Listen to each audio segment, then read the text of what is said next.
بسم اللہ الرحمن الرحیم۔ رسول اللہ صلی اللہ علیہ وآلہ وسلم نے فرمایا کہ چغل خور ہرگز جنت میں داخل نہ ہوگا۔ آپ نے اس کی انٹری بین کر دی ہے جنت میں۔ آپ فرما رہے ہیں کہ وہ جنت میں داخل نہیں ہو سکتا۔ کیا چغل خوری کرتا ہے؟ آج دیکھیں ہمارے معاشرے میں یہ مرض کتنا زیادہ بڑھ چکا ہے۔ ہر بندہ چغل خوری کرتا ہے۔ اب کوئی ان کو یہ قرآن کی آیت پڑھ کر سنائے کہ اللہ تعالیٰ قرآن پاک میں فرماتے ہیں اے میرے بندے، کیا ہم نے تجھے بے مقصد بنایا ہے؟ کیا تیری زندگی کا کوئی مقصد نہیں جو تو کبھی اس محفل میں بیٹھ، کبھی اس مجلس میں بیٹھ کے لوگوں کی باتیں کرتا ہے؟ تیرا کیا کوئی اپنا مقصد نہیں؟ کیا تجھے ہم نے بے مقصد بنایا ہے؟ حضور کو اس عادت سے، اس عمل سے اتنی کراہت ہے کہ آپ نے یہ فرما دیا کہ اس سے بڑی کیا بات ہوگی۔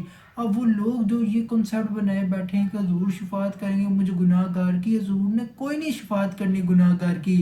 عمل سے بنتی ہے زندگی، جنت بھی جہنم بھی۔